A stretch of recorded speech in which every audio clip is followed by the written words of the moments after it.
Bom, então vamos dar continuidade às nossas atividades. Plínio? Já deu? Pode ser? Tivemos as duas primeiras falas do nosso encontro. Tudo bem? Ouvindo, hein? Tudo bem? Certo? Hoje de manhã. E agora à tarde nós temos uma parte, a primeira parte da tarde, uma parte muito especial, uma parte muito particular, que é talvez uma das experiências mais inovadoras no campo da filosofia, vou chamar de filosofia comparada, né? Que é uma tarde com falas de colegas indígenas, né? A primeira fala é do Almires, que é um professor Almires, que é um indígena guarani, e também um acadêmico brasileiro. Então, eu gostaria de chamar o Almires para a mesa, enquanto eu vou apresentando não só um pouco do currículo dele, mas vou falar rapidamente também um pouco sobre essa nossa experiência de filosofia intercultural com o pensamento indígena. Então, antes de apresentar para vocês o Almires, eu quero só fazer uma rápida introdução sobre essa experiência, como que ela se inicia, em que pé que está e quais são as expectativas que eu acho que nós temos pela frente, né? A ideia de iniciar um diálogo entre as filosofias orientais e as filosofias indígenas é uma ideia antiga, certo?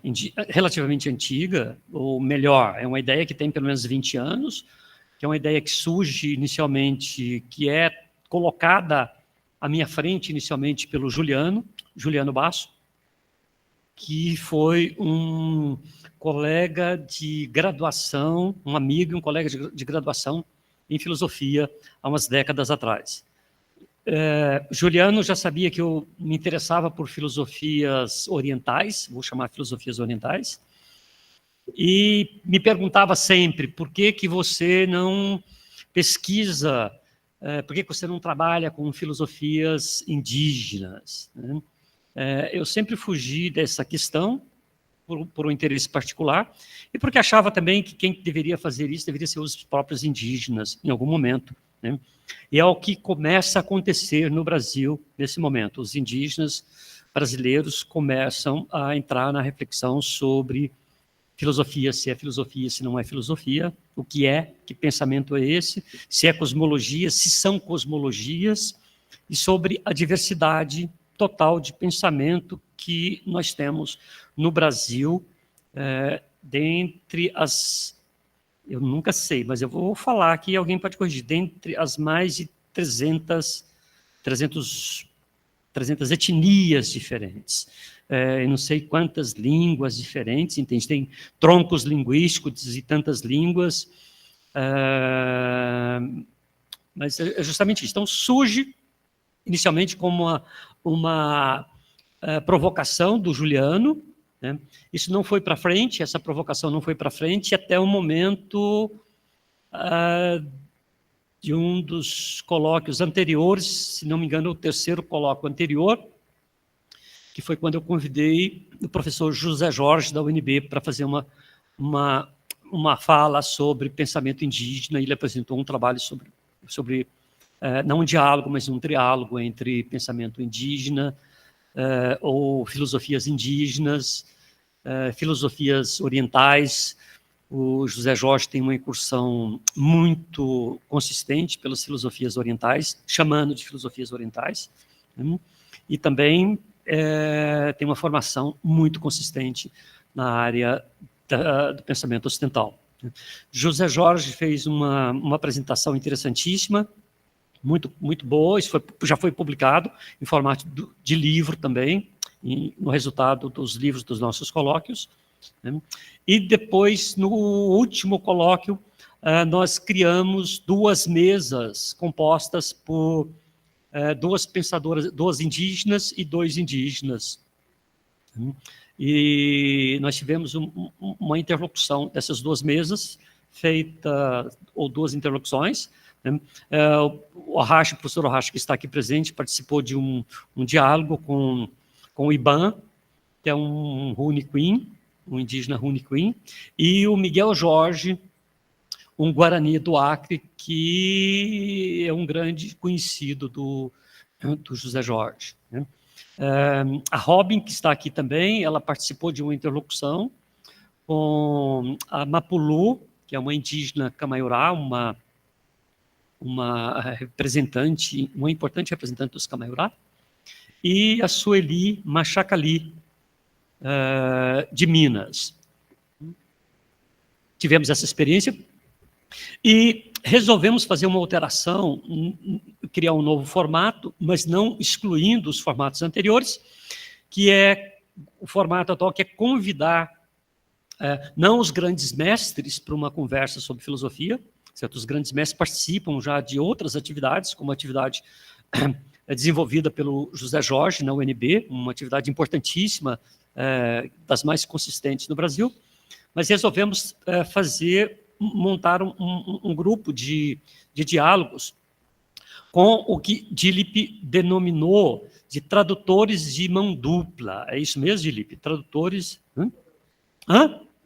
Dupla tradução. Certo? Então, nós resolvemos criar um grupo com indígenas que são tradutores de dupla tradução, ou seja, são acadêmicos indígenas brasileiros, importantes acadêmicos indígenas brasileiros, que dialogam também com os grandes mestres e que vêm das suas tradições indígenas também. Então, é uma experiência particular que enfrenta os seus desafios, como qualquer experiência nova como esta, mas que tem apresentado resultados muito, a meu ver, muito particulares, muito importantes, né? Tivemos conflitos, acertos, desacertos, e parece que está caminhando numa direção muito, muito promissora. Fizemos, como atividade do ano passado, nós fizemos 4 seminários entre esses indígenas, e só um grupo de professores não indígenas que trabalham com filosofias orientais, né? Mas a base do grupo era composta basicamente por Dilip e por mim, né, que trabalho com filosofia chinesa e também mergulho um pouco na filosofia japonesa, e Dilip, que tem assim, a sua formação toda e o seu trabalho todo na área de, entre aspas, de filosofias indianas. Fizemos 4 seminários. O primeiro seminário foi na Chapada dos Veadeiros, na aldeia multiétnica, com a participação, eu, Dilip, Juliano e um grupo de indígenas que estavam presentes no grande encontro da aldeia multiétnica. Depois fizemos uma reunião, um segundo seminário na Unicamp, lá no Brasil-China, com um grupo mais amplo, ampliado. Nesse grupo a gente já tinha a presença do Almires, que está aqui do meu lado, né, que eu já conhecia de uma conversa sobre filosofia intercultural de Belém, né, e vem para o grupo também Gersen, Almires é Guarani, vem para o grupo também Gersen, que é um indígena Baniwa, e Edson Caiapó estava no grupo, sai do grupo posteriormente em função da sobrecarga de trabalho que ele enfrenta, mas no encontro de Campinas, Edson veio e trouxe uma contribuição muito importante também, que foi um colega dele, que é o Álvaro, que está aqui também, que agora faz parte do nosso grupo, é uma grande aquisição para o nosso grupo, o Álvaro, que é também de tradição guarani, né? Como vai aparecer posteriormente, os guaranis têm linhas diferentes, assim como várias outras etnias indígenas têm várias linhas diferentes, né? Então, são essas experiências que nós estamos levando a cabo, né, com reflexões sobre possíveis diálogos entre filosofias indígenas e filosofias orientais. Quero só fazer uma observação. Sabemos muito bem das dificuldades que enfrentamos quando usamos esses conceitos gerais. Filosofias orientais, filosofias indígenas, filosofia alemã, filosofia francesa, são termos gerais que não dizem nada, nós sabemos disso, mas dizem ou excluem algumas coisas. Então, usamos esses conceitos gerais como ponto de partida, mas com os percursos que vamos travando, esses conceitos gerais vão sendo, de certa forma, esclarecidos e passamos a usar conceitos mais precisos. Né? Se é filosofia ou se não é filosofia, se é cosmologia, se é cosmogonia, o que os indígenas brasileiros produziram, isso está por vir ainda nas próximas reflexões. Então, nós temos já um percurso bem... assim, um percurso é um percurso inicial, mas eu diria que já é um percurso com primeiros passos bem consistentes aí nessa linha. Então, mais uma vez, a participação de colegas indígenas no colóquio de filosofia oriental é um grande ganho, certo? Um passo importante. Eu acho que a tendência é que a gente amplie mais essas reflexões e que futuramente esse colóquio deixe de se chamar colóquio de filosofia oriental e passe a ser outra coisa, né? Vamos ver o que vem pela frente, que nome que esse nosso evento vai assumir futuramente. Almires, então, de certa forma, já falei sobre ele é Guarani, vai falar um pouco sobre o percurso dele. Importantíssimo, entende? Ele é Guarani Terena, tá? Isso significa que a mãe era Terena, sua mãe era... A mãe Guarani e o pai Terena. A mãe Guarani e o pai Terena. Então, sempre que eu falo, ele é Guarani, fala Guarani e Terena. Então, vem de duas etnias distintas aí, entende? Tá essa coisa maravilhosa que é o nosso Almires. Né? Para encerrar, né, eu peço desculpas por demorar um pouco nessa apresentação, mas eu acho que é necessária para a gente sentir um pouco em que pé que está essa reflexão. Eu não quero tomar o tempo deles, logo, logo eu passo a palavra, eles têm bastante tempo. Né? E só dizer mais uma coisa, nós marcamos como coroamento desse encontro, desse ano, uma visita à aldeia Rio Silveira, uma visita à comunidade indígena Guarani Rio Silveira na quarta-feira. Então, quarta-feira, tem um grupo de professores, principalmente um grupo de professores com colegas que vieram do exterior, mas Almires, de Lipe também vai. Esse grupo segue para a aldeia Rio Silveira, que é uma aldeia Guarani, que fica em Bertioga, e vamos passar quase 3 dias lá, convivendo com os guaranis, participando de alguns rituais Guarani, e também participando de algumas festividades, e convivendo e conversando um pouco. Vamos ter uma roda de conversa sobre pensamento Guarani e filosofias orientais. Está previsto também um ritual indígena, um ritual Guarani, para quinta-feira à noite, um ritual Guarani pela paz no planeta. Um ritual importantíssimo, entende? Porque o que nós precisamos mais é de paz no planeta, e não é só paz no Oriente Médio, entende? Que cessem os assassinatos no Oriente Médio, que cessem os assassinatos dos indígenas brasileiros, entende? Assim, que tem uma história trágica demais, uma história muito... uma história violenta. Então, a paz significa o fim da violência entre todos os povos, mas, fundamentalmente, o fim da violência contra os povos indígenas do Brasil. Né? Almires tem formação em Direito e fez mestrado em Antropologia, é isso? Doutorado em Antropologia, mas tem mestrado em Direito, na área de Direitos Humanos. O Almires já atuou como professor em várias instituições. É uma referência Guarani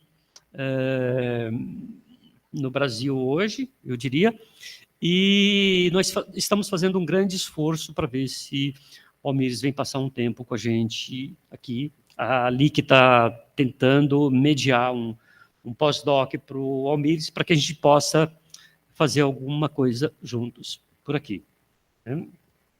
Então, eu passo a palavra para o Almires, que faz essa fala individual, e depois nós temos outra mesa o Gerson, que está aqui, e Álvaro. Almir, se eu esqueci alguma coisa importante sobre você que deve ser dita, você pode dizer, principalmente sobre a sua atuação política, fique à vontade para se apresentar também, e o tempo é seu, tá? 40 minutos de fala, e depois a gente um tempo para conversa. Ou se você quiser mudar alguma coisa aí também, fique à vontade. Só te pedir para sentar um pouco para ali, sabe por quê? Que vai dar microfonia. Eu já tentei colocar aqui perto. Essa água aí.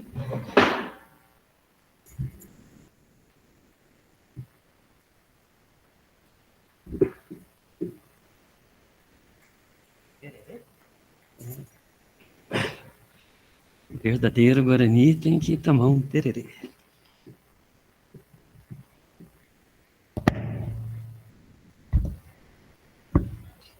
Boa tarde a todos e todas. Só para lembrar que agora eu tenho um poderoso inimigo contra mim. Logo após o almoço e nesse silêncio, nessa calma, o organismo vai processar o alimento e vai produzir um líquido que induz a sonolência. Não lute contra ele não, tu não vai vencê-lo. Dura só aproximadamente 1 minuto e meio, 2 minutos. Aí volta ao normal. Tiver que cochilar, cochila. Tiver que esticar, estica. Esse inimigo você não vence. Pois bem, agradecendo já o convite, não é só uma questão de etiqueta. Mas até bem pouco tempo atrás, ninguém nos queria em espaço como este. E quando nos convidam, não é uma questão só de etiqueta, mas é de coração mesmo, agradecendo estar num lugar como este. E como era... Vou falar sobre um aspecto que está muito ligado à questão da religiosidade guarani. No Brasil nós temos vários troncos linguísticos, e o Guarani, no tronco Guarani, tem 3 etnias, 3 subgrupos, o Kaiowá, o Umbuá, e a academia inventou de chamar-nos de Nhandeva. Eu sou Guarani, não sou Nhandeva. A academia que disse que eu não sou. Nós nos entendemos como Guarani e ponto. Então, é desse ponto de vista, Guarani, que vou falar a respeito das 2 almas. O Guarani, então, o povo a que pertenço, entende que nós temos 2 almas, uma humana e uma animal. E dessa forma, toda a nossa caminhada, ela está o tempo todo. Imaginem uma balança. Alma humana, alma animal. Tem que ter equilíbrio. Então nós vamos falar também de harmonia e de equilíbrio. Nós vamos falar de calma, de paz e de ódio. E nós vamos falar da vida, que é essa terrena e uma não terrena. Mas como isso se sucede? Porque existe um outro problema nas traduções, naquilo que já foi escrito pelos pesquisadores. O Guarani tem 3 formas de ser entendido. Uma que é uma linguagem coloquial, uma linguagem do dia a dia. Temos uma outra forma de traduzir o Guarani ou de entendê-lo, que seria um Guarani formal. Imagina que de repente você sai da graduação, ou melhor, sai do ensino médio e entra para a universidade, tem que escrever um TCC ou tem que escrever uma dissertação, linguagem formal. E você está acostumado com a linguagem coloquial, o português da rua. E o Guarani também é assim. Tem o Guarani do dia a dia e tem o Guarani formal, mal comparando, como se fora a linguagem da academia. Porém, ainda existe um terceiro modo de você traduzir o Guarani, que é uma linguagem específica dos orientadores espirituais que chamam por aí de rezadores, ou, a meu ver, são os orientadores espirituais chamados de Nhanderu, Nhandesu, Opuguá, Caraí. Quando eles falam a esse respeito, o termo, muitas das vezes, é traduzido por alguém que não conhece essa língua e traduz de um modo equivocado. Então, vejam, nesse sentido, ela perfaz um caminho que é mais neste sentido. E aí, então, quando nós vamos falar dessas duas almas, ou dessas duas metades, ela implica em toda uma filosofia de vida, ou um modo de vida. E esse modo de vida está, ou ela implica, em seguir regras. E nesse modo de vida, uma das coisas que mais está manifesto é cantar e dançar. Mas não é uma dança qualquer, não é um cântico qualquer. O cântico, na verdade, é uma oração cantada, é um encantamento. E em razão disso, uma outra questão está muito ligada a: para o Guarani, existem dois modos de alcançar, aliás, três modos de alcançar digamos, o céu Guarani, ou a aldeia celeste. Uma delas é o Agudê, que implica em paz, harmonia, tranquilidade, equilíbrio, que de algum modo ele está implicado em você praticar, ou o Guarani praticar, todas as recomendações implicadas para a religião Guarani. A segunda forma seria alcançar este céu ainda em vida, ou uma espécie de iluminação, que é chamado de candirê. E tem uma outra forma de alcançar este céu, na verdade, não é que alcança, é que ela advém de dois modos de vida também, chamado de Tecoporã, que a maioria traduz como vida boa, depende do contexto, mas no geral ela seria bem viver. E o outro é o Tecovaí, ou vida desregrada, vida má. Quem segue o Tecoporã, ele pode alcançar esse céu Guarani ou pelo modo Agudê, e isso seria, digamos, ele sendo uma boa pessoa. Ele morre e as suas ações lhe dão a passagem para entrar na aldeia celeste. A outra é que esse Guarani se dedicou tanto à sua religião que ele alcançou a iluminação. Ele entra neste céu pela iluminação, ainda em vida, chamado de candirê. E um terceiro modo, ele não fica nem entre... Nós entendemos também que existem duas terras, esta e uma outra terra que é da vida vindoura. E para quem não pratica a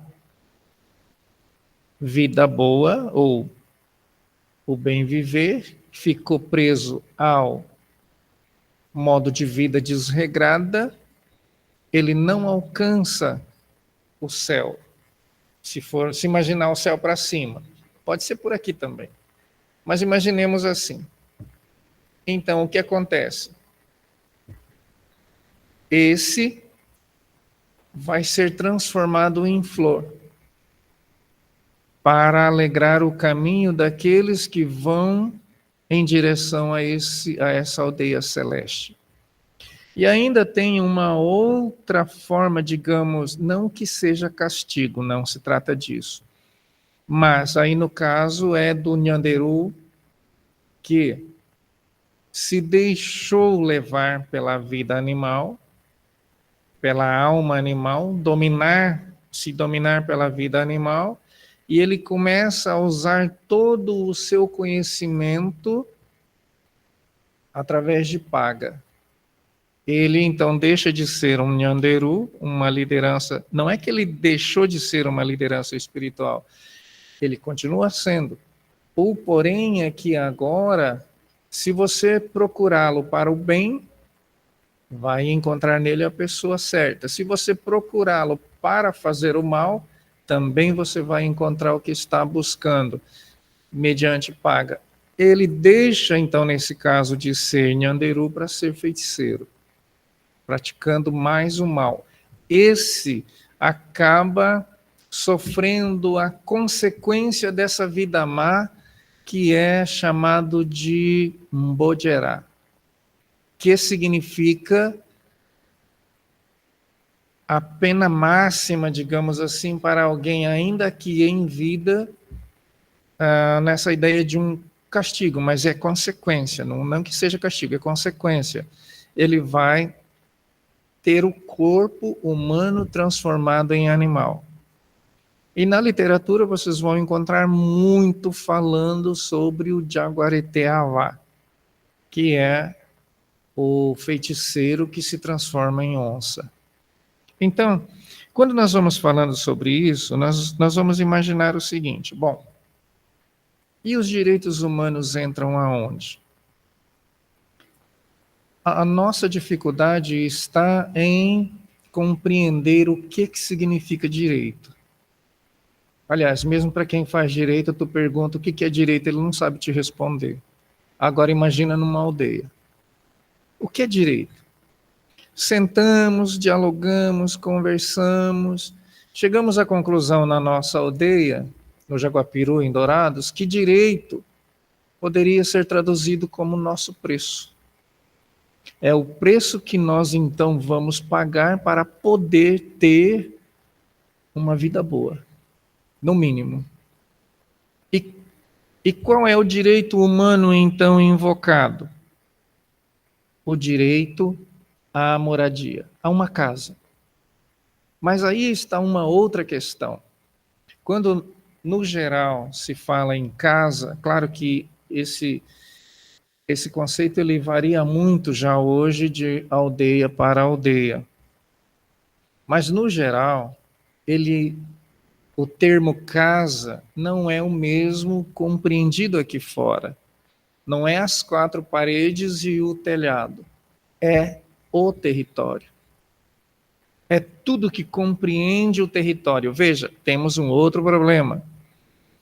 Nem sempre onde está localizada uma aldeia, aquele povo indígena tem o seu território. Às vezes é somente uma terra que o governo demarcou em algum momento, que não abarca o território.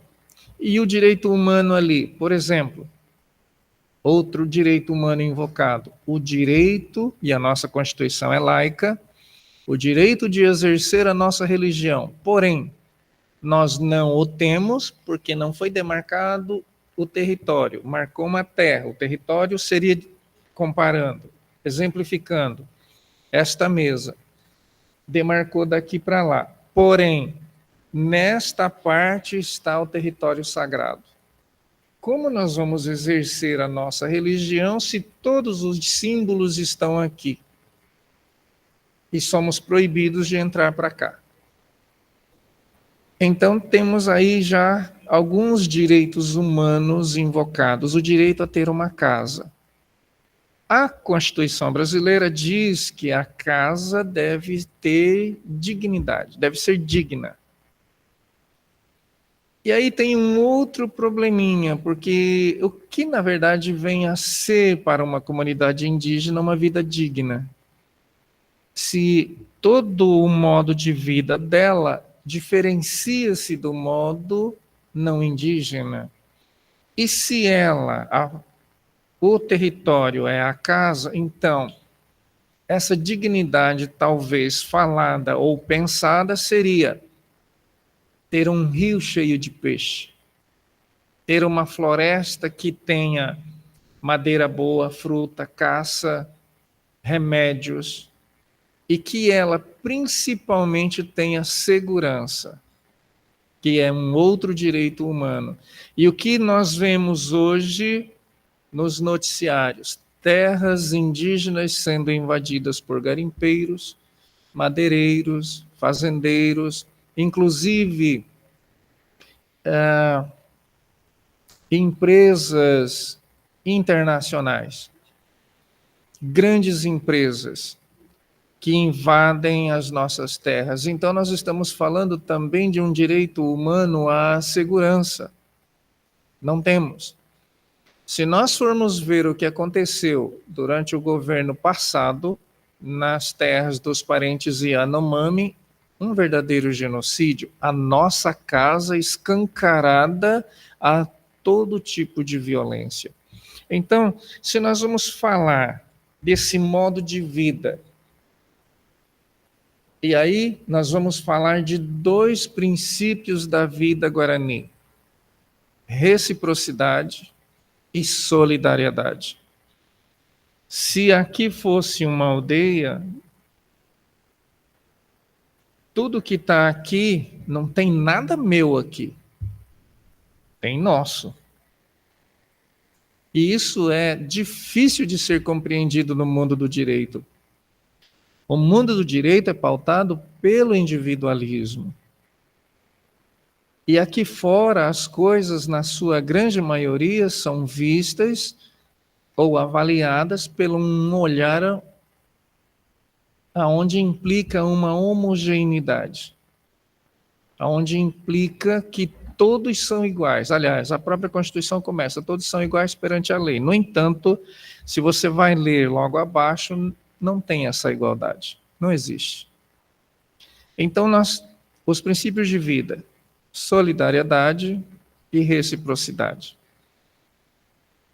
E ouvindo as apresentações anteriores, levantou uma questão, por exemplo. Nas aldeias já está ocorrendo um problema. Os velhos, eles eram as pessoas titulares de um respeito ímpar. Eram as nossas bibliotecas vivas. E o que está ocorrendo hoje? Com essa vida, digamos, moderna, com a cultura, essa outra cultura de fora, chegando, quebrou a harmonia. Não que ela existisse, mas sempre se tentou fazê-la existir. Quebrou o equilíbrio. A balança, ela está assim. Porque esses velhos, hoje, os papéis se inverteram. A nova geração está atropelando os velhos. Falo especialmente partindo da aldeia Jaguapiru. Os velhos estão colocados num segundo plano. Estão esquecidos, estão abandonados. A experiência foi jogada fora. E esses jovens estão caminhando de um modo tal que imaginam que o que eles, por exemplo, aprenderam aqui na academia é a verdade incontestável. Então, isso que eu estou falando do equilíbrio e da harmonia, ele está sendo quebrado. Por quê? Porque o direito humano a ter uma casa digna, que seria o território com, no mínimo, uma floresta, que tem a caça, que tem a pesca. Não tem. No Jaguapiru você não vê árvores, a não ser frutas que foram plantadas, frutíferas que foram plantadas. Manga, laranja, abacate, quando tem. Não tem água, por exemplo. Não tem comida. Não tem infraestrutura nenhuma. Então, como nós vamos exercer uma vida digna se foi quebrado essa corrente? O direito humano a essa vida digna não existe. Como nós não podemos nem mesmo exercer a religião, os nossos rituais. Se vocês forem observar, abre aí no Google, vocês vão ver que a Zogapaçã, que mal comparando seria como a igreja do não indígena, as que existem estão sendo queimadas com os nhanderus ou os orientadores espirituais dentro dela. E aqui tem uma outra questão. Não existe vida tradicional sem nhanderu. Pode ter qualquer outro tipo de vida, mas uma vida tradicional sem a existência do orientador espiritual não existe. É possível você ter o território. Muita gente escreveu a partir da academia dizendo o seguinte: sem tecoá não há tecô. Ah, sim. Mas não a tradicional.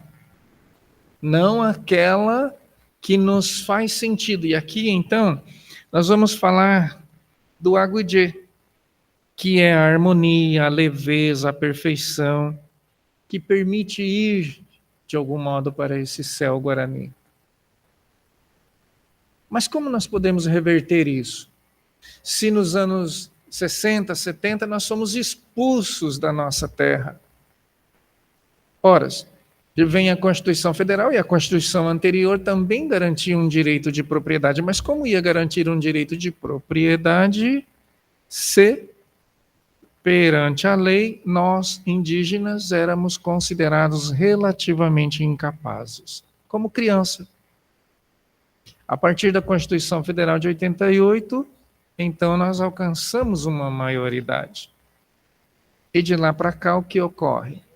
Retomamos o nosso território tradicional. Uma tentativa de voltar para nossa casa. E isso é chamado de invasão pelos fazendeiros. Quem fez tudo isso? O próprio Estado. Um direito humano que quebrou através da ação do Estado, foi quebrada a harmonia, foi quebrado o equilíbrio, foi apagado o bem viver. E o que acontece hoje? Bom, o Guarani tem uma outra questão. Ele é movido pelo sonho. Se porventura eu sonhasse que não era para sair de casa, eu não ia estar aqui hoje. Não importasse o que o Florentino dissesse.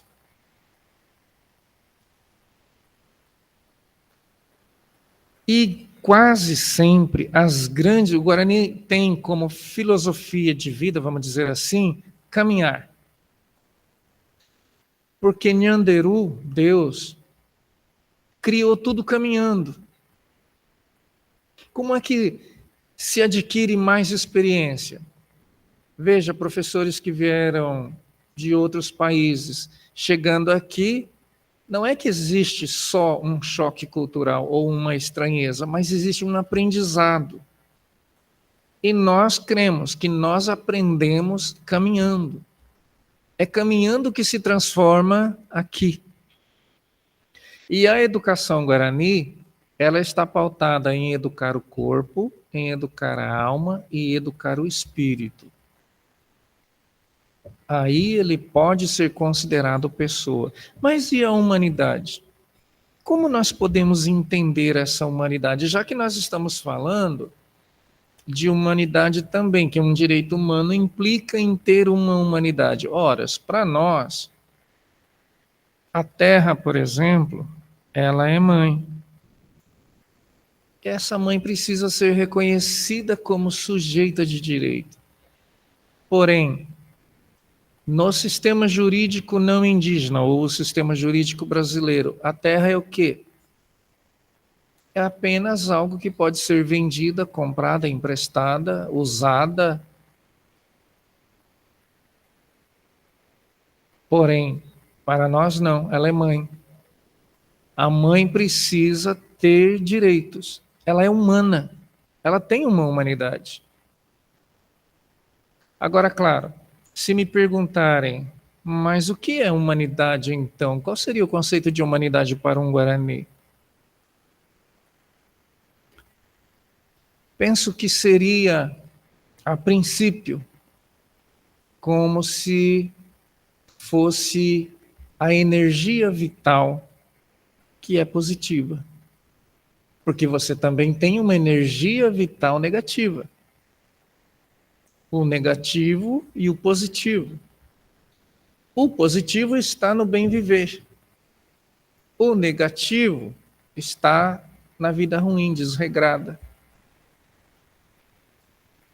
E tudo isso demanda uma consequência. Como nós podemos ter uma vida digna ao modo Guarani se nós não tivermos o território?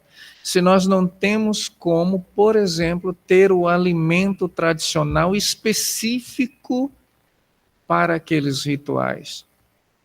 E essa vida, ela implica em ter o corpo leve. E esse corpo leve, ele vem através de dois tipos de dança. A dança rápida, que é o princípio da capoeira. A capoeira, ela vem de uma dança guarani. E a outra é uma dança lenta,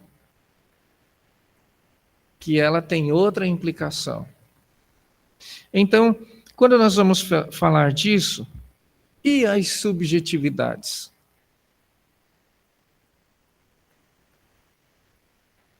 A impressão é que, do modo como as coisas estão acontecendo, inclusive muitos trabalhos acadêmicos, eles na verdade são devoradores de subjetividades indígenas. Porque às vezes ocorre um equívoco no campo de pesquisa. E aí você vê o quê? Às vezes uma mentira se tornando verdade. Lembram-se do ministro da propaganda do Hitler? Repita uma mentira 1000 vezes e na 1001 ela é defendida como verdade. Então são muitas as questões de que subjetividade nós estamos falando então.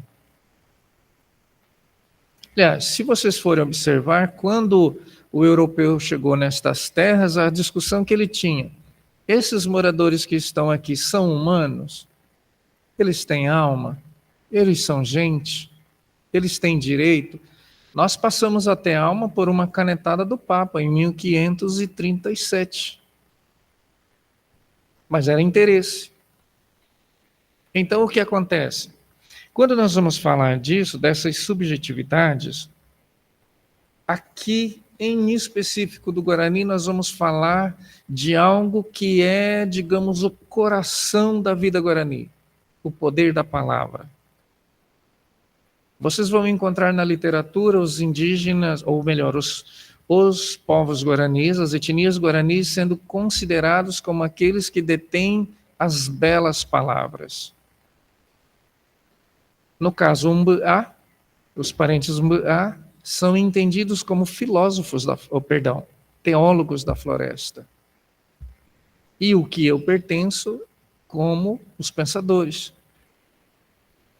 E se vocês forem fazer uma busca sobre o Kaiowá ou Umbuá, vocês vão encontrar milhares de citações.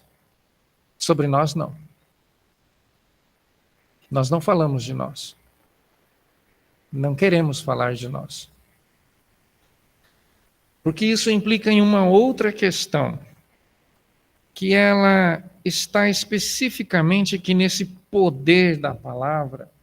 Quando nós vamos falar de algo, nós podemos estar incorrendo em algumas coisas que podem impedir a divinização, alcançar a iluminação. perder o direito de ser aquele que vai alcançar a iluminação ainda em vida. E nesse caso, então tem duas outras palavras que vêm permear tudo isso no Guarani. Uma delas é o arandu. E o arandu significa sentir o tempo. Não olhar o relógio. Não olhar o dia amanhecer e ficar até ele dormir. Não, não é isso. Mas, de algum modo, o arandu também implica em conhecimento ou mente boa. Uma intelectualidade. Então, aí, em contraponto, existe o araquaá, que de algum modo significa sentir o sentido. E isto está, por exemplo, olha, aqui dentro. Quem daqui pode dizer que o cheiro do teu vizinho, o cheiro humano, da alma humana, é boa?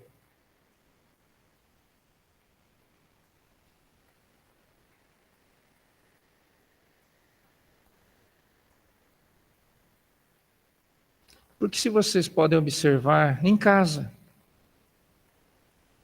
o cachorrinho ou o gato, quando tu leva um amigo ou uma amiga para casa, o que ele sente? O cheiro.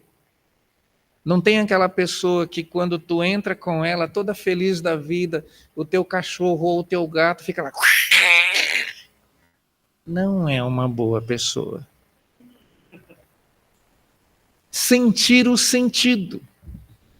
Sentir a alma. Sentir o fluido. Nas aldeias guaranis eu ficava observando os casais, lá no Pará.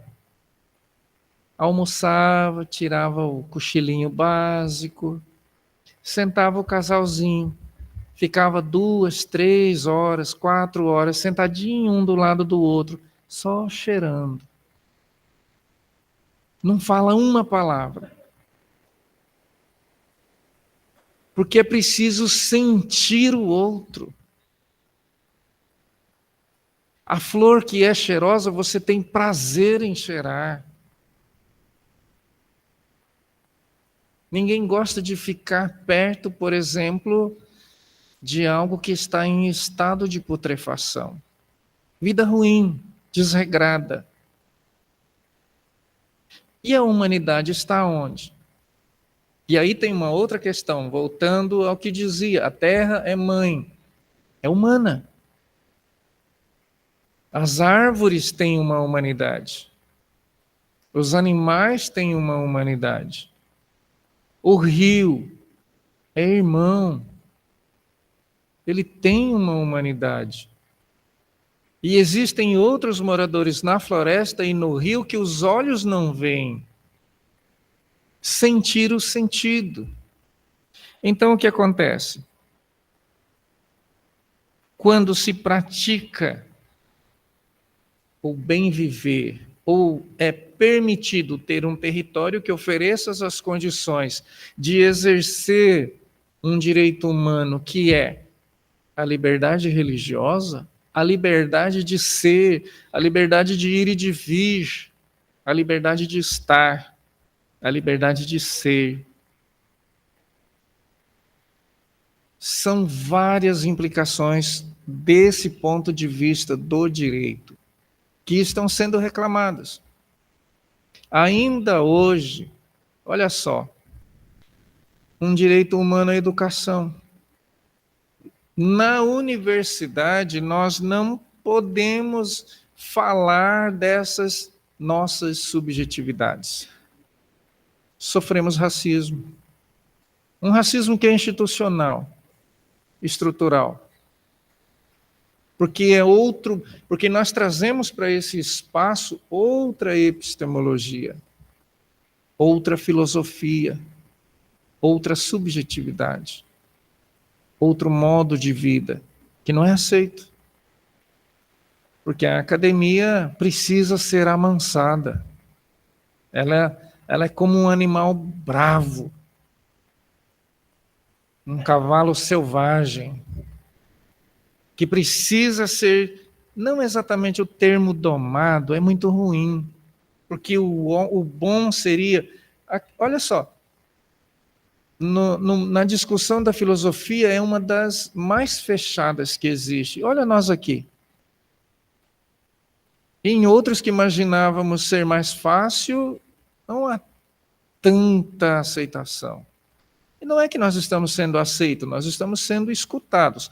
Um direito humano a existir. E ter, muita gente diz o seguinte, mas considerando essas subjetividades, olha, quem conversa com árvore é doido, é louco. Ué. Esse que diz que nós somos loucos, não tem a sensibilidade de ouvir a voz das árvores. De sentir o sentido do vento, de sentir a vida da água.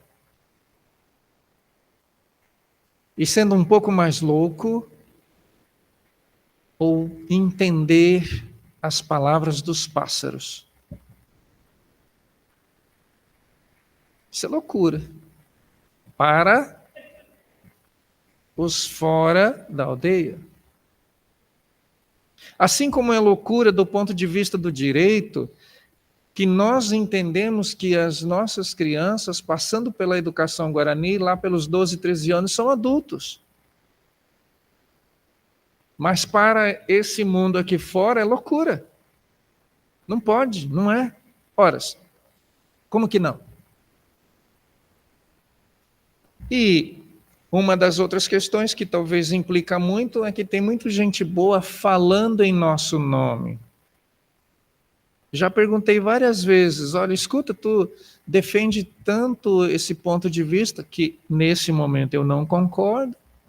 A pessoa olha para mim e diz, não, mas é assim. Aí então eu pergunto, em qual período da tua vida tu foi Guarani? Que para falar desta forma, tu tem que ter vivido como Guarani. E se tu viveu, é a mesma coisa. Se eu querer afirmar coisas sobre os japoneses da qual eu não vivi, sobre o chinês, sobre o indiano, que eu não vivi. Então, quando nós vamos falar dessas duas almas, todos esses princípios perpassam por condições que implicam em ter o exercício de um direito humano. Especialmente o direito humano à casa, que é o território. E esse território precisa de segurança. E esse território precisa, minimamente, ter uma cobertura vegetal. Se nós formos olhar as terras indígenas lá do Mato Grosso do Sul, onde eu nasci, se nós considerarmos que a floresta, a natureza é nossa mãe, e a floresta são os cabelos da mãe, Mato Grosso do Sul tem uma mãe completamente careca. Então vejam o seguinte, quando nós falamos dessas duas almas, a humana e a animal, não é preciso ser Guarani para aqui, nesse momento, tentar observar, olhando para nós, até aqui as nossas ações, é dessa alma humana ou é dessa alma animal? Agora imagina se o teu avatar, digamos assim, é uma onça pintada. Qual é a que mais implica em um certo temor na floresta? Não tem quem não corre de uma onça pintada. Então, essa vida, essas duas almas, elas implicam também nessas subjetividades. Viver bem, ou tecoporã, que na verdade é o bem viver. E o tecovaí, que é uma vida má.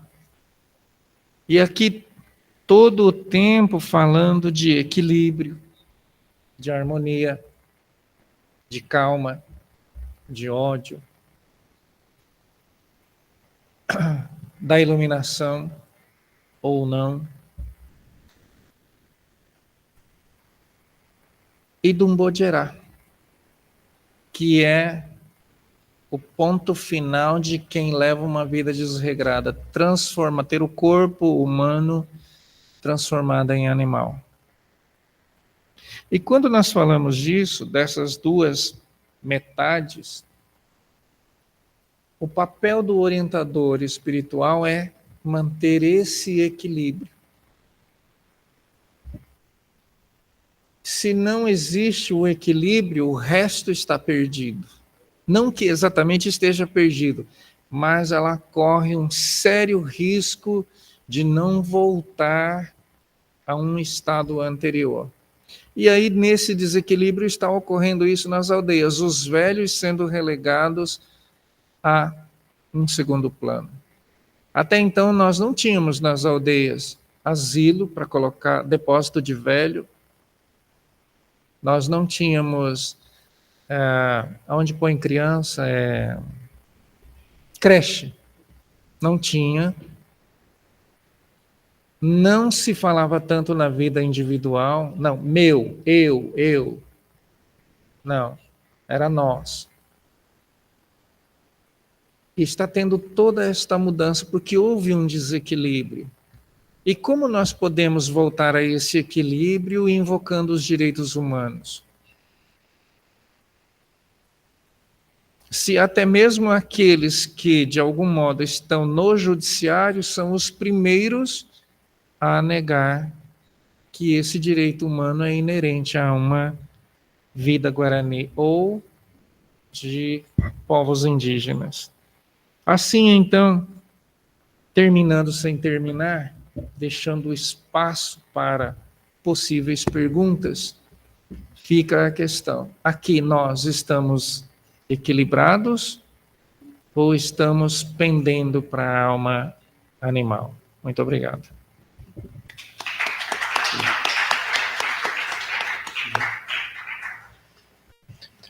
Omires, muito obrigado por sua presença aqui, né? Obrigado também por poder te ouvir aqui, pelas palavras e pela convivência. E quanto mais eu ouço algum Guarani falando, mais eu sinto uma proximidade muito grande entre o pensamento Guarani e o taoísmo, principalmente o Chuang Tse. Em alguns momentos que você estava falando, eu falei assim, é o Chuang Tse falando sobre o vento, sobre as árvores, sobre tudo, sobre a harmonia, sobre a ruptura com a harmonia, né? Então, não quero dizer que sejam as mesmas coisas, mas sinto assim, uma forma muito próxima de falar sobre o mundo e de falar sobre os descaminhos do mundo, né? E nesses descaminhos, e eu quero levantar uma questão e já abrir também para o público, né? Que é um dilema presenciado não só pelos guaranis, pelos indígenas brasileiros, mas por todos os, vamos chamar assim, todos os povos tradicionais, que eu detesto essa palavra, né? Todos os povos que não estão dentro do padrão, um termo que a gente usa muito nas nossas reflexões, branco-ocidental. Esses povos, eles são privados de suas referências ancestrais e lhes são impostos uma forma de vida muito, muito distante do que eles tinham. Então, o que eu quero colocar é uma pergunta sobre a relação entre tradição e modernidade para os indígenas, né, que é uma questão que se coloca também para a filosofia, para a China, para a Índia, para os guaranis e em vários outros aspectos também, né? Esse conflito de uma falsa dualidade, que na verdade não deveria ser uma dualidade, entende? Tradição e modernidade não são excludentes, né? Na verdade são complementares, a meu ver, em muitos aspectos, mas aí já o meu lado tendente para o taoísmo também fazendo essa afirmação, né? Digo isso porque não podemos negar o que está colocado, não podemos negar o celular, não podemos negar o avião, né? Me lembro acho, Krenak, o Daniel Munduruku, que estava no aeroporto e alguém perguntou para ele se ele ia de avião, se o indígena ia de avião. Ele respondeu, não, eu vou voando com minhas próprias asas, seu idiota. O termo idiota ele não usou, entende? Assim, como se não fosse um direito o acesso a isso que o mundo, chamado mundo moderno, também produz. Mas, por outro lado, essa tentativa também de garantir a ancestralidade, né? Aí, dentro dessa minha questão, eu pergunto também se nós não estamos tendo, no Brasil, entre os indígenas, de certa forma, um retorno maior à ancestralidade. Um retorno maior à condição de ser, entre os indígenas, de ser indígenas. Essa é uma pergunta minha, tá? Porque hoje é muito mais comum a gente ouvir os indígenas, principalmente os jovens, entende? Assim, assumindo com orgulho a sua condição de ser indígena, entende? Não escondendo essa condição, como ocorreu por muito tempo, por uma questão de pressão e de opressão também, né? Então, a minha questão é justamente essa, a questão modernidade e ancestralidade, que eu considero fundamental, né, para a gente manter, mas também adquirir algumas coisas novas, né? E se a gente está tendo no Brasil, entre os indígenas, mesmo com esses problemas que você colocou, que estão ocorrendo, mas se não tem também, de certa forma, um resgate ao ser indígena, né? Eu coloco essas duas questões, nem tem necessariamente que falar rapidamente muito sobre elas, né? E depois abro também para o público. E vou sugerir o seguinte, né, as perguntas que forem feitas, principalmente pelos colegas de fora, caso tenha algum colega que não fala português e queira fazer a pergunta, que faça em português. O fone de ouvido está aqui, o Almires coloca o fone de ouvido, Plínio traduz a pergunta, Almires escuta a pergunta em português e responde em português, e Plínio traduz como está sendo colocado. Então, comente rapidamente e está aberto depois para perguntas. Olha só, nós sempre fomos considerados como atrasados, povos sem cultura, sem civilidade. Mas aí é que está a questão, olha só, salvo engano na psicanálise, ultimamente se tem dito que a terapia em grupo é uma das, digamos, descobertas mais fascinantes do mundo moderno. E nós, povos indígenas, praticamos isso há milhares de anos. A terapia em grupo, a cura em grupo. Quando ocorre alguma doença, não é exatamente quem apresentou as características da enfermidade que é tratado. Primeiro é a família. Falo isso partindo do Guarani. E daí vem o tal do civilizado e diz que descobriu uma das técnicas mais modernas de cura. E nós olhamos para ele e não sabe nada. Já praticamos isso há muito tempo. Claro, o mundo todo ele sofre uma influência considerando as novas tecnologias. O indígena também não fica para trás. Agora, a questão está em como você usa isso. Um dos primeiros a fazer uma parceria com o Google, por exemplo, foi o parente Suruí, aonde, antes do que muitos brasileiros, eles tinham iPhones. E esses iPhones tinham internet direto do satélite, e aí aquela coisa folclórica. Ah, mas olha lá aquele índio, com perdão da expressão, pelado, com um iPhone de última geração na mão. Mas esse iPhone era usado para denunciar as invasões na aldeia da terra indígena, em tempo real. O que, de algum modo, era uma tentativa de proteger um direito humano à segurança. Claro que você tem também hoje esqueci o termo das pessoas que são blogueiras, né? Indígenas que têm 6 milhões de seguidores. E falando da cultura indígena. Falando, olha, essa é a nossa vida, isso aqui é um peixe assado, isso aqui é um beiju, isso aqui é a nossa casa, que é feito assim, que é feito assado. Vem passar uns dias aqui. E ela é do Amazonas, tem 6 milhões de seguidores. Um ponto positivo. E também lembrando que para nós não existe futuro. No geral, para povos indígenas não existe futuro. Você tem o presente. E tem que ser aproveitado, porque presente não do verbo, presente do existir, é aqui e o agora. E para nós ela funciona passado e presente de forma circular. Passado e presente não se negam. O tempo todo eles estão se tocando. E isso, de algum modo, é a presença da ancestralidade. Agora, claro, existem muitas pessoas que estão invocando uma ancestralidade somente para a mídia. Agora, aquela outra ancestralidade que de fato tem origem e que é vivida, você percebe também. Claro, vai depender também do que é que nós estamos chamando de ancestralidade.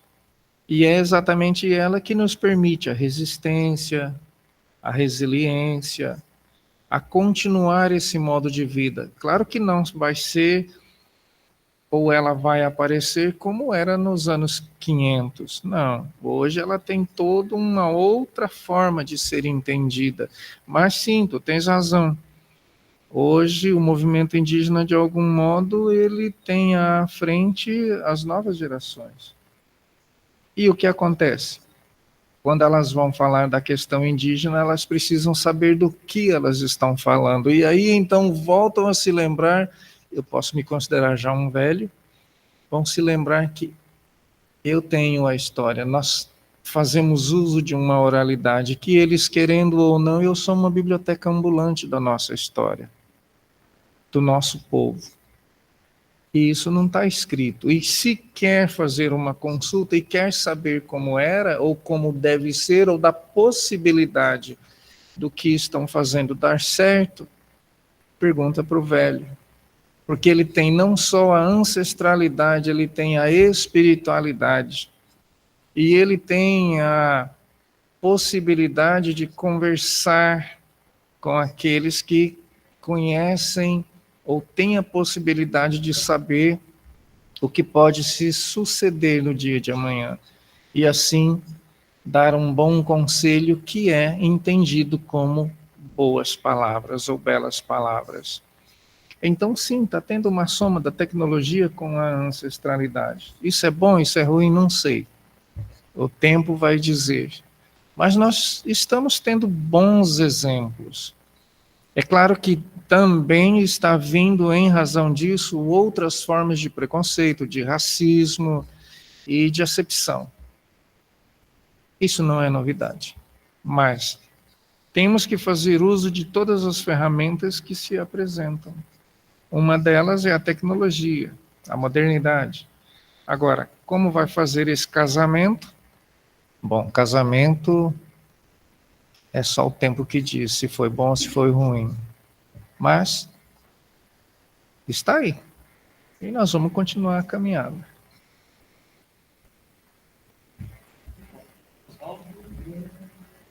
Oswaldo, por favor, você quer fazer uma pergunta?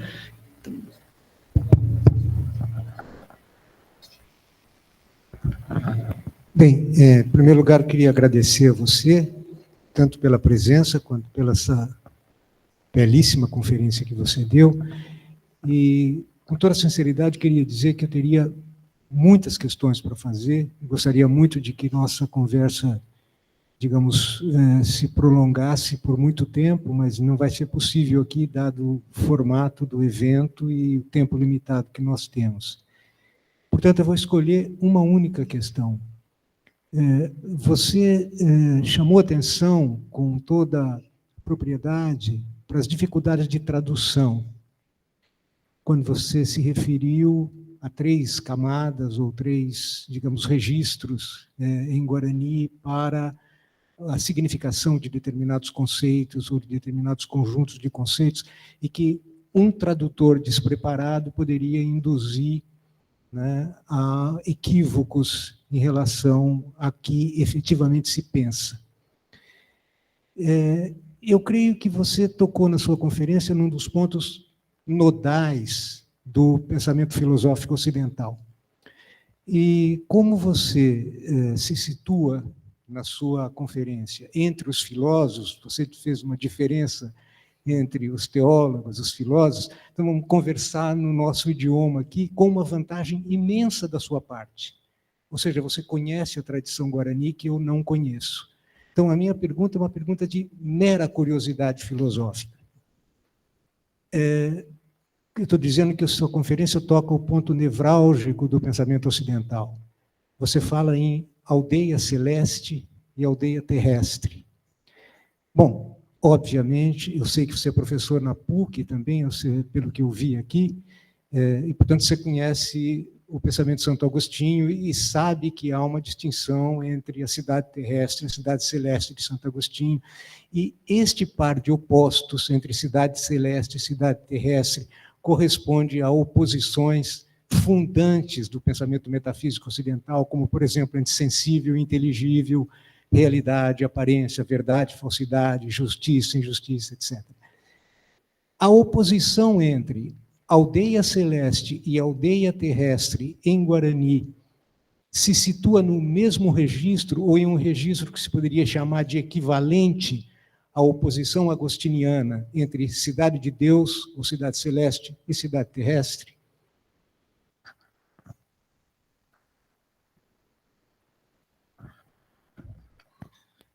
Bom, nós partimos da seguinte questão. Os escritos, no caso, tentando demonstrar essa diferença ou essa proximidade que existe entre a cidade celeste e a cidade terrena, nós podemos fazer um contraponto do ponto de vista guarani. Nós temos uma outra linha de pensamento que acabou se transformando em muitas universidades numa linha de pesquisa, que é a Terra Sem Males. Nós podemos colocar da seguinte forma, de algum modo. Quando o europeu chegou nestas terras, não é que ela fosse isenta de males, não, mas ela era uma terra de uma ecologia próxima do esperado. Quando o europeu chegou aqui, então esta terra acabou se tornando uma terra com males. Aqui, por exemplo, não existia a ideia da traição. A traição no sentido da guerra, de matar o outro pelas costas, principalmente o Guarani. É um mal. Se nós formos olhar do ponto de vista da enfermidade, aqui não tinha o sarampo, a catapora, a gripe, a tuberculose, a malária. Não existia a ideia do individualismo. Não existia Estado. O europeu chegou e trouxe o Estado. Não tinha essa coisa específica de religião. Eu usei o termo religião para entendimento. Não que o Guarani entenda que ele tem uma religião. Ele tem um modo de vida. E quando nós falamos desta questão, elas se aproximam e se distanciam também. Talvez a melhor expressão do que o Guarani fez aqui na Terra, tentando aproximar dessa cidade ou dessa aldeia celeste, que é chamada de Tava, e é chamado também de Tecoambá, ou a cidade, ou a aldeia celeste, no caso. A tradução é outra, mas é para entendimento. O que mais se aproxima dessa, e essa aldeia lá é de pedra. O que mais talvez se aproxima aqui, que é do campo visual, é o que restou dos 7 povos das missões, aonde foi construída praticamente em pedra e foi destruída pelos espanhóis e pelos portugueses. E o que o Guarani tentou fazer ali? construir algo que simbolizava a cidade celeste, que é uma aldeia de pedra, toda construída em pedra. E quando nós falamos de uma aldeia celeste, ela tem outras implicações. Por exemplo, o caçador não precisa ir atrás da caça. Quem vai atrás da caça é a flecha. Você dispara e ela vai lá e acha a caça. Se aqui é uma roça, tu vem plantando, quando tu chega lá no final, vamos imaginar que seja milho, tu vai plantando, quando tu chega lá no final, tu já pode colher. A ideia de um paraíso é outra. Assim, mal comparando, né, a ideia do paraíso cristão com o paraíso guarani.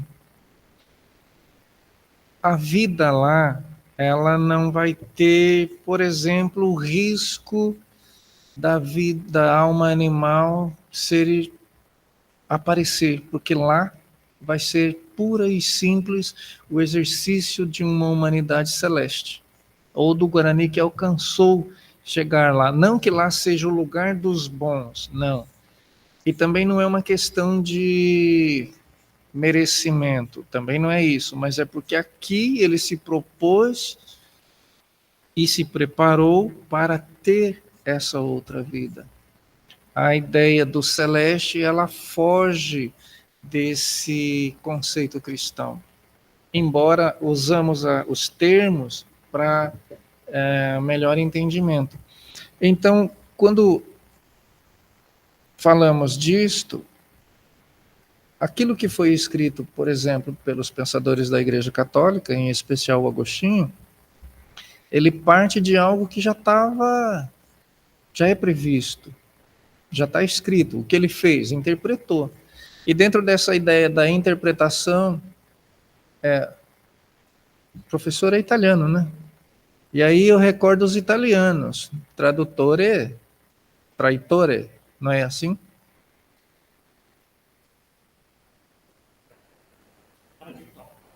Então, a tradução é uma traição.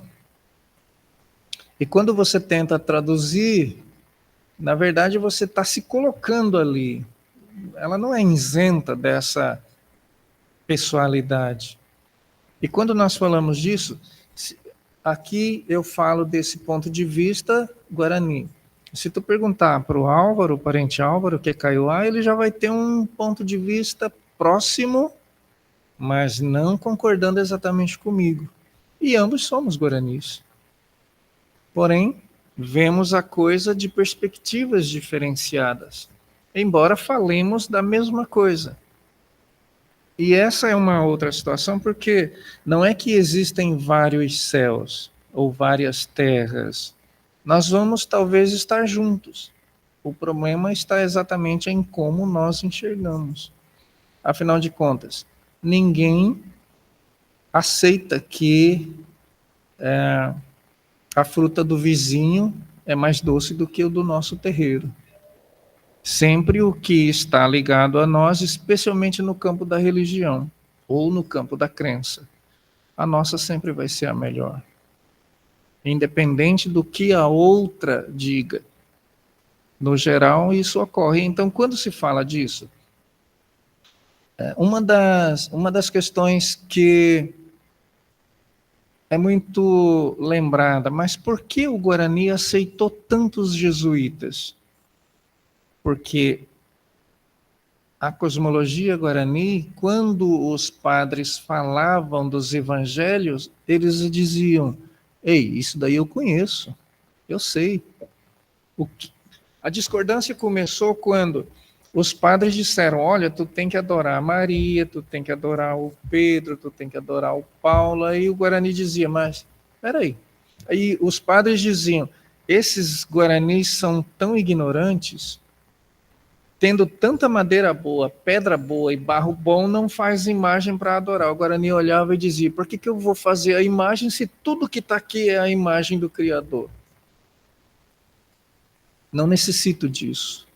E aí você vê, então, essa coisa da tradução, essa coisa da interpretação, essa coisa do modo de pensar. e que ela envolve, principalmente, e não falei nada dele aqui, do princípio que o Guarani chama de Mboraihu, que é o amor. E se você for olhar os evangelhos, está lá escrito, Deus é amor. Deus é a personificação do amor. E para nós o amor, o Mboraihu, é o que tem peso. É o princípio vital, o amor. Então, quando nós vamos falar disso, às vezes usamos as palavras que são próximas e acabamos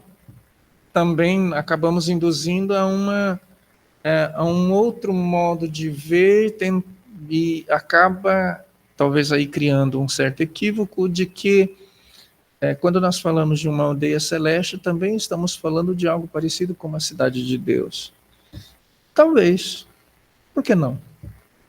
Agora, claro, os sentidos é que vão ser diferentes. Mas isso é uma conversa para uma noite inteira. Eu não sei se lhe respondi.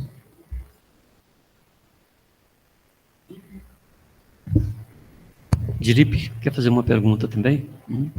Depois a gente tem uma pergunta online também. Tá bom. Pergunta do Dilip, depois a pergunta online e a gente encerra essa mesa. Então, eu não resisto, assim, inicialmente, considerando a tua categoria dos iluminados em vida, né? Fazer a conexão com a pergunta do professor Jacó é inevitável, né? E fazer uma leitura da tua própria resposta ao professor Jacó. Porque quando você fala dessa narrativa colonial, se eu transformar essa narrativa, digamos assim, numa narrativa mítica, propriamente dita, e eu falo aqui no sentido positivo, nós estamos falando, na realidade, de falar que o mundo do mal é um mundo do bem, porque sempre foi um mundo do bem, e que, portanto, se trata mais de uma ressignificação, de alguma maneira, né? Então, por isso é possível a iluminação neste mundo. Uhum. Primeira questão. Segunda questão é a seguinte: primeiro, saudar a tua presença aqui, sabe? Saudar os nossos encontros, de forma geral, né? E saudar, assim, uma expressão poética do falar, né? Que é, digamos assim, de conhecimento e de um conhecimento experiencializado, né? Que às vezes a gente transmite essa lacuna nas nossas, digamos assim, digressões filosóficas. Então, muito bonito, como mais uma vez eu testemunho aqui. E dizer o seguinte: nas nossas interações, da minha experiência, duas palavras que foram, digamos assim, discutidas e sempre procurava, digamos assim, fazer as traduções daquilo que a gente, digamos assim, de alguma forma trabalha com uma certa nomenclatura da filosofia, e dos princípios, digamos assim, constitutivos das unidades das coisas, né? Duas palavras, a palavra filosofia e a palavra teologia. Da palavra filosofia, dos nossos encontros, me veio a ideia da correspondência com o que, às vezes, numa apropriação, não mais do Estado, mas da antropologia e da tutelagem da antropologia, se chamaria de cosmologia. E do contexto da teologia, do que a antropologia chama de ancestralidade. Você falou de ancestralidade, você falou como presença, pelo que eu entendi. Então, eu gostaria que você elaborasse um pouco mais. O que é ancestralidade para os guaranis?